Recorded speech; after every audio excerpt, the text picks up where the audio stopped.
All right. Welcome back to the BamaSound podcast. Today I'm joined by my lovely mother, Caryl Lawson, and we're going to talk a little bit about her music career and how she got into it and how it's going now. Awesome. I'm happy to be here. So I want to start chronologically. Okay. I'm going to pretend I don't know anything about you. And I want to know, for the viewer's sake, how you got introduced to music and, who was if you had any mentors, early on. Well, like a lot of musicians, I was the kid holding the hairbrush, singing in the living room. I always knew that that's what I wanted to do. In some form or fashion, I knew I wanted to be a musician. So when I was 13, I did a small singing competition in Montgomery. I won a small scholarship, started voice lessons, and really loved it. So I continued with lessons throughout high school. Had an amazing teacher in Greenville, Millie McDonald. A lot of people are familiar with her. And had the opportunity to sing at Carnegie Hall in New York City when I was in high school, which was just an incredible experience. I was classically trained. When I went to college, I went through a tonsillectomy my freshman year in college, which was a difficult recovery vocally. And I just kind of tapered off and, didn't do as much with music for a while. Gotcha. And then resumed probably around, 2012, 2013. And just kind of the passion got reignited. Mm-hmm. Did you have any family members that were into music, or did you kind of discover this on your own? So my mother, I believe, had been a singer. Choral singer. My dad loved music. He was more of a dancer than a singer. But I think that the love of music goes pretty far back in the family. Mm-hmm. So you said Carnegie Hall. I want to dig into that a little more because that's pretty cool, right? It is pretty cool. I remember that story. It's really neat. Yeah, it is really neat. So you were there with a large choir, right? Yes. So I was there with the Alabama Honors Chorale. They do... I don't know if they still do it, but I won't tell you how long ago because I'd be telling my age. But it was a while back. They would do big events where different states' honors chorales would come in and do performances. So it was audition only.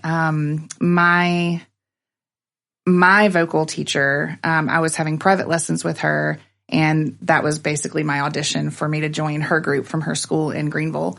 And so all of these different cities and choirs from schools learn the music on their own separately, and then they arrive in New York ready to be melded into this beautiful big choir by one director.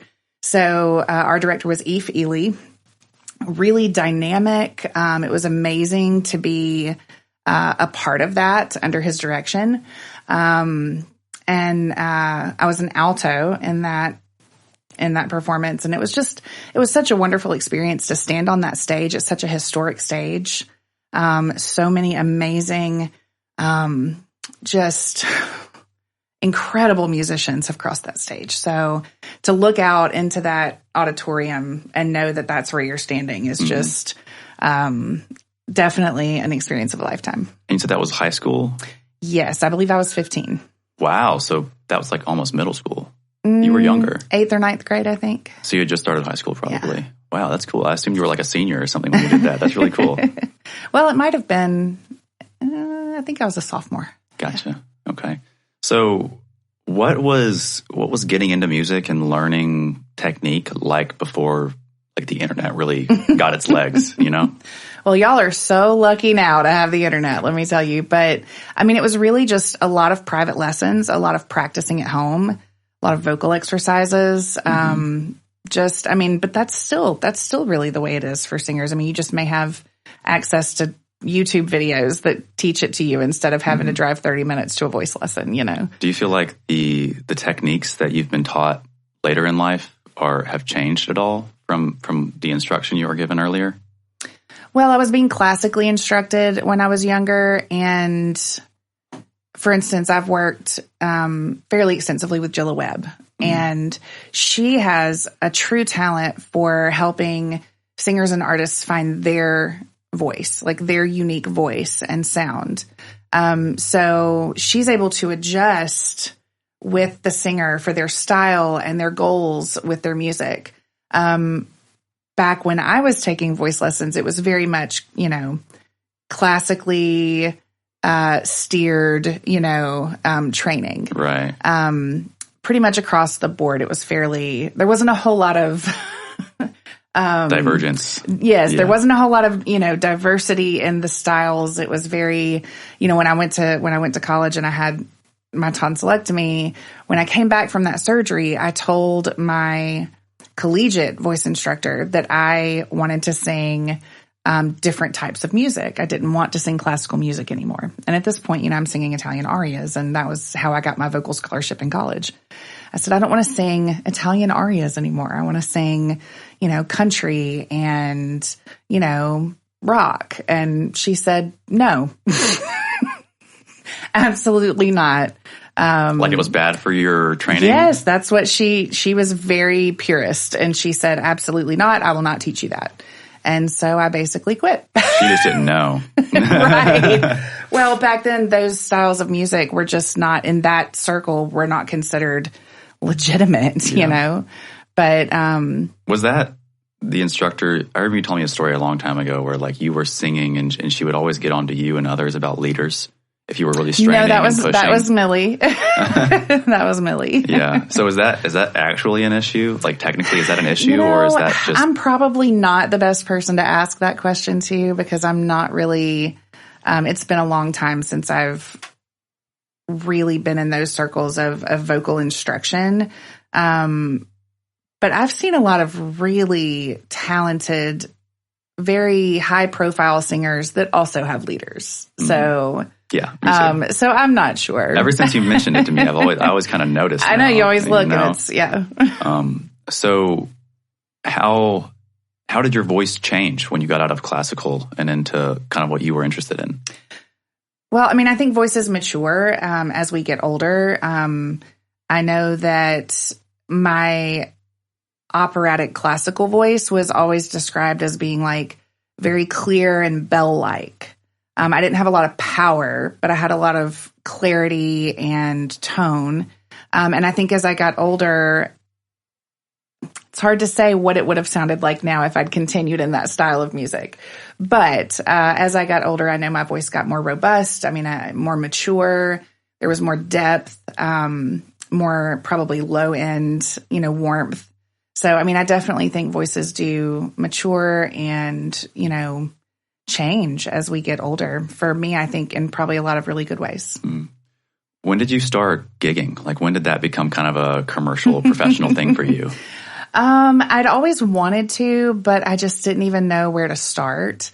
And I was going to church with a gentleman that played in the church band, and he was a guitarist. And he said, we should just put together some songs, and I'd kind of blown it off. And then one day I got really into Adele. Adele was my girl, and I said, hey, Dave, do you want to sing some Adele? Let's just be an Adele cover duo, because I would love to sing some Adele. Like Groovy Two Shoes? Yeah. We named it Groovy Two Shoes. I can't remember why. And you played at Mugshots Java. Yep, we did. We played at Mugshots Java in Provo. That was our very first gig. And so, I mean, we started adding all sorts of stuff to our set list, and I really enjoyed it. I really loved that, and felt like I was growing as an artist. He always said, I'm just here to get you out there until a bigger band picks you up, and then I'll be able to cheer you on, And I thought that was really sweet, but I didn't really think that would ever happen. Yeah. So I started learning a little bit of guitar. I started writing, some pretty basic songs. I only knew like 6 chords and 2 strum patterns, but I could play a lot of Taylor Swift stuff. And so I'd written a song that I really liked, and Rick Hendrick had a Sunday night radio show on the Fox in Montgomery, where he showcased local singer-songwriters. And he asked if he could play my song. And I'll never forget the night that I heard my song playing on the radio. I mean, that is a bucket list moment for any artist, any musician. I just felt like, wow, like this is actually happening. And I know it's a local segment of their show, but oh my gosh, just to turn on the radio and hear your song. Yeah, so for several months, it was in the rotation on Sunday nights. And I was just so honored and excited about that. And then I went to Nashville for the weekend with a friend of mine to audition for The Voice, which I did 3 or 4 times. And while we were in Nashville, on Sunday after auditions, we went down to Printer's Alley. And we were just walking and kind of being tourists, you know. And I heard music coming out of this bar. And I said, oh my gosh, it's like a Sunday at like 11. And they've got live music. How cool. So we went in, and the guy playing on stage was really talented. We enjoyed listening to him. And he took a set break, and I said, hey, and by the way, his name was Jordan Umbach, I believe. And he actually came to Millbrook and performed at the Smokehouse at one point. Really? When Rick was looking for some additional performers, and I contacted him, and he was able to come down and play in Millbrook. So cool. But he agreed to let me sit in during his set break and play a song. Now, I mean, this poor guy, he had no idea if I was going to be any good. And honestly, I didn't either. So I ran to my car, got my guitar, came back, and funny story. So the name of the song is Remembering. And I get up there and I start talking about, you know, what the song's about. And then I was like, the name of the song is, and I drew a blank. I was so nervous that I just completely drew a blank. And my friend yells from the audience, remember it. And I was like, oh my God. Oh, that's so funny. So, but yeah, I played my song in that little bar on, I think it was the Bourbon Street Blues and Boogie Bar in Printer's Alley. Right. And there was something about being able to be on stage in a bar in Nashville playing a song that I'd written and recorded that lit a fire in my soul, kind of reignited that love for music and that desire to really pursue it and see how far I could go with it. Mm-hmm. So I think that was the moment for me when I knew that I wanted to do more than I had been doing before that. Right. And so what did you get into after that? So Dave and I were still gigging, I believe. And then Jilla was doing some projects and pulled me into the Wishbone Tribute Band, to do the Linda Ronstadt segment. And that was just so much fun. What a fantastic experience it was to work with all of these talented musicians. And Blue Bayou ended up being, I still consider it one of the most challenging songs I've ever performed. And you know, Rick Hansen always says, oh, but that song you did so well. Could you sing it again? I'm like, probably not. Like, I don't know that I could right now. It was very challenging, but the experience itself being in Wishbone Tribute Band was amazing. And from there, I also participated in Bama Breeze. That was a local band that gigged around town. And, Alan Stevens and I put together a duo called Caryl and Alan. Made t-shirts. Our faces are on the t-shirts. You know, every now and then I'd be out in public and see my face on somebody's shirt and be like, wow. So it was just really, I mean, I did it for a while and had just a fantastic time. Met so many talented people, so many great connections, shared the stage with incredible artists, and was just so honored and grateful to have those experiences. Mm-hmm. So I want to talk a little bit about songwriting. Everyone kind of has their own method and technique when it comes to it. Did you come up with a melody first, or did you have lyrics in your head, or did it kind of come together at the same time? How did that work for you? Well, I would definitely not call myself an experienced songwriter, but when I did it, I would create the chord progressions first on the guitar, and you know, kind of figure out how I wanted that to go, and then I would match the lyrics and the melodies to the chord progressions. Did you ever write anything that was just made up, or was it always like from the heart? I feel like it was always rooted in my personal experiences. Mm-hmm. Yeah, because I wasn't that way for me, because I hadn't had any personal experiences at that time. You were young then. And I was writing about, you know, drinking and bars and you were and so talented in your songwriting to be writing about things that you didn't really have any personal knowledge of. I was always so impressed. Yeah. I just hoped that, like, if someone heard that song or whatever it was and they had gone through that they wouldn't think. They would relate. That's what I was hoping. Yeah. You know what I mean? They wouldn't think, oh, what is he talking about? He doesn't know what he's talking about. You know what I mean? I felt like your music was very relatable. That's good. Yeah. So you were gigging with Wishbone, right? And for how many years did you do that for?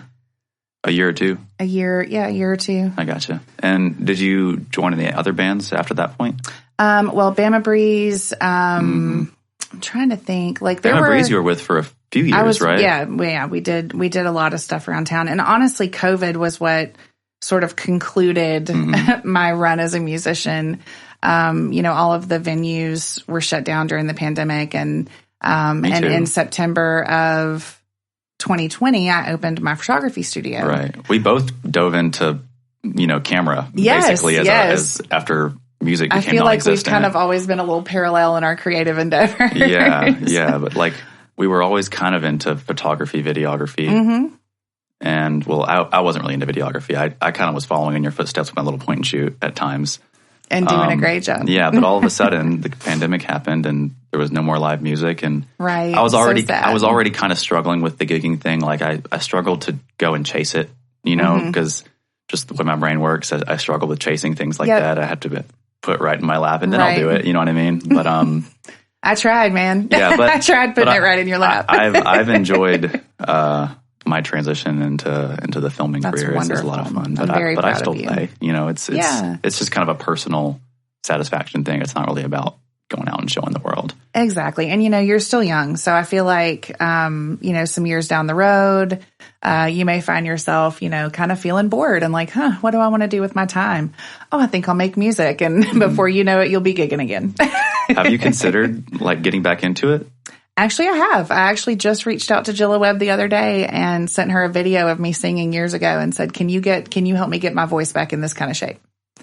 And she said, voice is mature. And this was 10 years ago. But yes, if you work hard at it, yes, we can. Back into A-shape. A-shape. Yeah. So do you feel like when you transitioned from like classical singing into like rock and country, that like more fit your sound? Like, do you feel like that was always what you were meant to be doing? That's a great question. Do you feel like your I think voice... our destinies are what we make of them. I think that I've always wondered what my classical voice would have turned into had I stuck with it. But I have no regrets. I do think that my voice is pretty well suited to country and classic rock and maybe even blues. I feel like that's maybe my next chapter as a vocalist, is maybe really kind of digging into some, rhythm and blues type music. How about scat? You should get into scat. I have so much respect for people. I personally am too in my head to ad lib. I really need to work on that. I get nervous. I'm not gonna do it correctly, and you can't really ad lib when you're scared. Like you really have to just be confident with it. Yeah, it's like a full commit thing. Yeah, for sure. So, what are some of your inspirations when it comes to music? Oh my goodness! Like, at least tell me from a young age when you first were deciding that music was something you were interested in and something you wanted to pursue. Like high school area, what were some of your biggest inspirations? Well, this is we're reaching way back here, but I was real into contemporary Christian music. So we all have roots. Yep. I had some favorite artists in that genre that I just really, looked up to. In fact, interesting story, Jennifer Knapp was one of my favorite Christian music artists back in late 90s. And I met her a few times at different concerts of hers. And I remember one day actually talking to her backstage under the train shed in Montgomery at a Montgomery Jubilee City Fest event. I miss Jubilee. I know. I wish they'd bring it back. And I got to talk with her and I said, oh my gosh, I want to be a singer. I want to do what you're doing. And she looked at me and basically said, pick a different career. It's really, really hard. It's not what you think. So yeah, she's like, pick a different career. It's not all that it's cracked up to be. And I remember thinking, oh wow, like, okay, that gave me something to chew on, and then she disappeared off the map for about, gosh, I don't know. I don't want to, I'm probably wrong here, but I think it was several years, like more than 5 years. And there were blogs and, posts online about where did she go? She abandoned her fans, and then she did a Larry King Live interview and told the world that she was gay. And she was not accepted in the Christian music industry as a gay artist. And so I had such incredible respect for her. I think she'd moved to Australia for several years with her partner and then finally, came out and announced that that's part of why she stepped back from the music industry for a while. So I would hope that when you found out about that information, you thought back to what she said. And it's like, maybe it wasn't really about exactly music. It was about how the industry was treating her. Yes. And I realized that she, not only about how the industry was treating her, but I think she was going through her own personal internalized struggle between her faith and religion and her sexuality. And I think that there wasn't room then in church circles for you to be both, both queer and, a Christian, or queer and a Christian music artist. There was no, it wasn't allowed. It wasn't accepted. And so I think she probably really struggled deeply. And I can look back at her lyrics from her albums and see that struggle. I can hear it, like that dichotomy of like, I feel so ashamed and I feel so guilty. And I, gosh, I mean, especially now, I'd love to give her a big hug. So as you got into like rock and country and stuff like that, what became your new inspirations in music? Well, I loved the powerful women singer-songwriters, I had a whole set with Dave that I called the Man Hater set, Before He Cheats, Gunpowder and Lead, all of those great songs. And I really liked the empowerment of it. I loved the power and, the confidence that these women exuded in their lyrics and in their performances. I really thought they were pretty badass. Did you grow up listening to like classic rock and country and western at all, or did you start listening to that kind of once you got a little bit older? My mom listened to a lot of oldies, so I was very familiar with the oldies when I was younger. And then of course for several years it was the contemporary Christian music genre. But I still loved country. I remember being a big fan of Winona Judd, Clint Black, just so many amazing artists.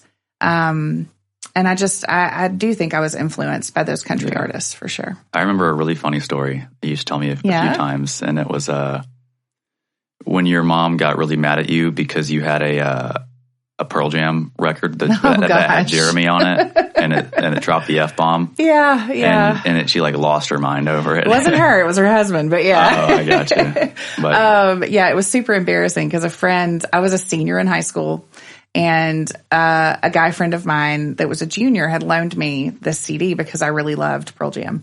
And I was just listening to it, having a nice time. Stepdad walks in, picks up the CD leaflet, starts thumbing through it and just loses his mind over the fact that it has the F word.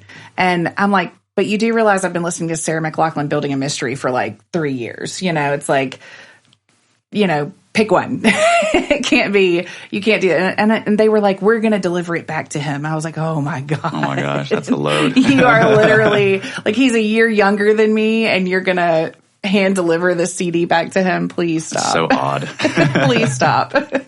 So you're into Pearl Jam. What other bands and artists did you become super interested in as you transitioned? I loved Sarah McLachlan. She was, I like to say that when I moved out into my own apartment for the first time at 19, I would sit in the dark with a candle burning and blast Sarah McLachlan Mirror Ball live. I had a great stereo system. It was the best thing I owned at the time. Nothing else was very great. I was 19. Awesome. I had nothing, but I had a great stereo system and I would just blast that music and just go through the whole album. And I think one of my greatest regrets is that I never got to attend Lilith Fair. Really? Yeah. So I don't think I'm familiar. What is Lilith Fair? I hope I can do it justice. Lilith Fair was a music festival organized by Sarah McLachlan. And when she decided to do this, back at that point, the industry was male dominated. And even radio stations would not play two female artists back to back. They had to be separated by a male artist. Wow. And it was the good old boys would get mad. Oh yeah. It was definitely the good old boys. And so there was this belief in the industry that you could not do a festival or a lineup of all women because it wouldn't sell. Imagine that. It wouldn't sell. Mm-hmm. So Sarah McLachlan was like, you know what? let's break some glass ceilings. Let's show them that this will sell. So she gathered the most amazing lineup of incredible women. And I wish I could think of all of them right off the top of my head, but everything from Dixie Chicks to Bonnie Raitt to, Patty Griffin and, so many. And was Dolly Parton playing at the time? I don't think Dolly Parton was there, but please don't quote me on that because I'm not sure. Because I never got to go. I wish I'd gotten to go. But yeah, and so they broke glass ceilings. They sold out. I think the first concert had like 15,000 people, and it was just an incredible experience. They did it for 3 different tours, I believe. And where was it? They toured all over. It was like a festival tour. That's cool. That they did on three different years in a row, I think. And I remember hearing about it when I was 18, 19 and thinking, oh yeah, one day I'm going to go to that. And they didn't do it anymore. And I didn't get to. Oh, I was so bummed. But as an adult now who is also queer, I look back and think, man, I really wish I'd gotten to experience that because I feel like it was just such a powerhouse lineup of it would have been a formative experience for you. Yes, it would have been a very formative experience for me. And being in those spaces with just queer culture and people, artists, kind people, broadening your horizons, fans. I just feel like it would have been such a beautiful experience. Mm-hmm. So as you kind of stepped away from your family holding you back, how did that change your career? Were you able to kind of have more freedom and gigging and working and getting into the music industry? Well, yeah. I mean, I think for about a decade, I was just the struggling 20-something, just having a family and paying you weren't playing bills. guitar yet, were you? I wasn't. Was later. Yeah, that was much later. And so, I do think stepping away from conservative culture helped me a lot to be able to find my own voice and my own style. I mean, I think it's important for artists to be able to explore what lights them up, and be able to follow that path without being restrained. Yeah, that doesn't make for very good music. Right. Like just let the art flow. Mm-hmm. So as you got into your 30s, is that when you started getting more professional work? With music? With music, yeah. I think so. I think it would have been, mid-30s. Mm-hmm. And so you said you played with Dave and you played with Wishbone, Bama Breeze. Alan and Caryl. Yeah. You. A little bit with me. Yes, we might play together. A little song later. Okay, yeah. We were the only mother-son duo in the River region at the time. It was a very short stint, but it was a lot of fun while we really did messed it. that up. Yeah. I think we would have maybe kept going a little bit more if it weren't for that. But we had a few gigs like at at bars in downtown Prattville and stuff like that. We did. People loved us. They loved the dynamic of the mother-son duo. It was really unique and special. Yeah. So if you were to get back into it, how do you see yourself in the industry now? Well, I've been really focused on my photography business and my activism lately, so it hasn't left me much time to imagine what role music could hold in my life moving forward. Mm-hmm. But like I said, I sent Jilla a video recently and I said, hey, can we get my voice back in this kind of shape? Because, I've been through a lot over the past several years and singing hasn't really been a part of it. And so my voice is not conditioned. I haven't been doing vocal exercises. My range has shortened. My breath support is terrible. So, I'd really love to work on that and then be able to still potentially gig. I do think I'm interested in going more into like a bluesy direction, especially since my voice has matured. My range has probably, shortened just a little bit. So, I think I could really have fun with that. Who do you see yourself performing with? Do you have anyone in mind? Me? I mean, the job's open. You say you're kind of considering blues as as something you might be interested in. Do you have any artists or performers around here that you're thinking about Nora working Jones with? and Peter Malick do a song called, oh gosh, what's the name of it? You'll have to give me a second. I can't remember the name, but it's an amazing song. Look up Nora Jones, Peter Malick. It's fantastic. And that was kind of the inspo. I heard that song and I said, oh my gosh, like I want to sing this. And so I started learning it, singing it in the shower, and I was like, man, this really fits my voice. It feels warm. It feels rich. And, the movement, the vocal movements, and it really fit my style and ability. And I'm just really excited. I'm excited to kind of debut that at some point, and just have some fun with it. So you kind of transitioned away from music and dove headfirst into your photography business. Mm-hmm. And I know at first you were doing like family stuff, and then you found like a passion for boudoir. Yes. And so you haven't really had time to think about music even, really. Right. Yeah. Yeah. We had the COVID shutdowns, and, all of the music venues were closed. And around that same time, I had my first experience in front of the camera for a boudoir session. And just quick backstory, that came about because I had gone through eating disorder treatment and was in recovery, but still struggling with body image issues, and decided to do something different, to step out of my comfort zone, and do something kind of that was for me pretty radical and scary, in the hopes that it would help me heal my relationship with my body. And so I did that. And let me tell you, I walked out of that studio in Florida with some pictures on my phone from the back of the camera and sat on the beach the rest of the day thinking, what the hell have I been so worried about? I'm a badass. I just couldn't believe what I was seeing, that I'd been so concerned about my body my entire life, so concerned about my curves and my size and my weight. And, looking at those pictures, I was like, God, there's nothing for me to be worried about. Mm-hmm. I'm beautiful just the way I am. And so I came back home from that experience and realized there was nobody here doing that, and it was magical and life-changing. And I really felt compelled to offer that experience to people here. Mm-hmm. So my session was in June of 2020.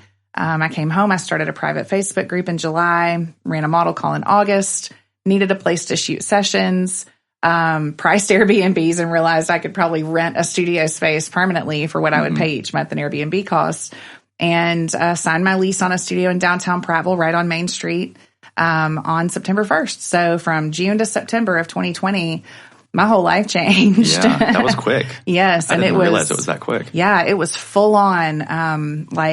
People were so ready for that experience, I think, at that point, because we had been dealing with quarantine for so long at that point, and people were, I think everyone's mental health was struggling. A lot of people had been kind of trapped in their homes for quite a while, and people were looking for ways to invest in themselves and their well-being that didn't require them to go out into crowds. And this was perfect because they could come in and just be one-on-one with me. And until the pandemic sort of resolved, for the most part, I would take people's temperatures and, all of that, have a negative COVID test, to make sure everybody was safe. But it was just a great way for them to invest in themselves, with very little risk of exposure to COVID at the time. So I think that's why it took off the way that it did. People are like, oh my gosh, you opened up a brick and mortar business in the middle of COVID?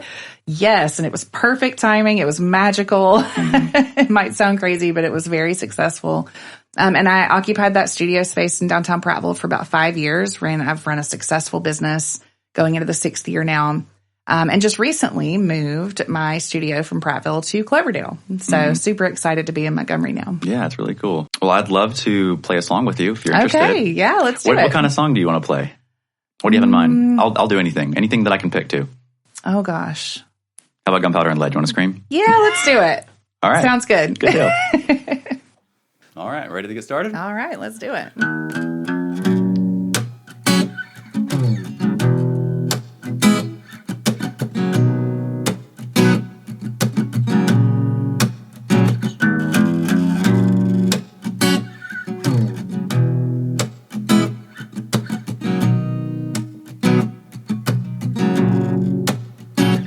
County Road 233 under my feet.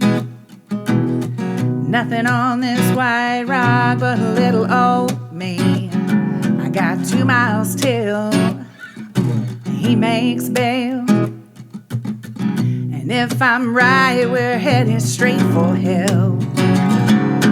I'm going home, gonna load my shotgun way by the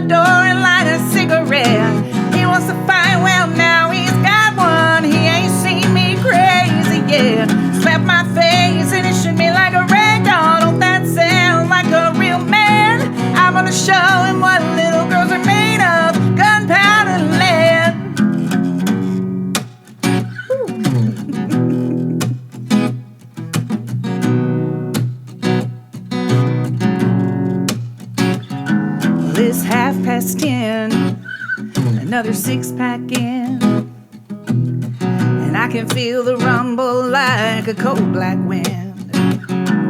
He pulls in the drive, and gravel flies. Well, he don't know what's waiting here this time. Yeah, I'm going home, gonna load my shotgun way by the door and light a cigarette.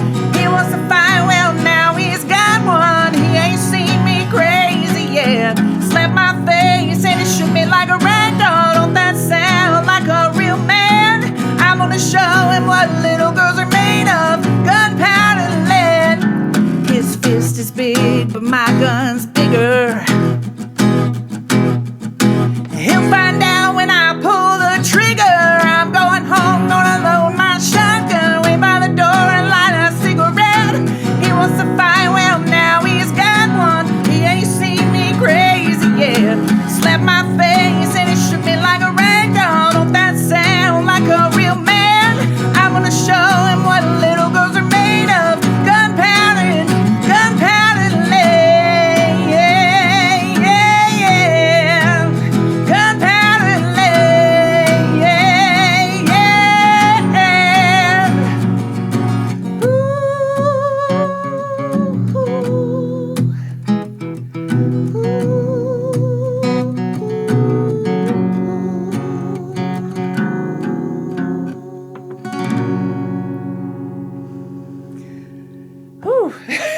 That was fun. Yes, thank you. sounded great. You did too. I miss playing with you. It's time with you. We got to get back into it. Yes, let's do it. Well, all right. Thanks for tuning in to the BamaSound Media Podcast. If you're watching us on YouTube, make sure to like, share, subscribe, hit the bell. It's been a pleasure talking to you, Mom. I feel like I've actually learned a few things that I didn't know before. Oh, that's wonderful. Well, thank you so much for having me. I love you, dude. Love you too.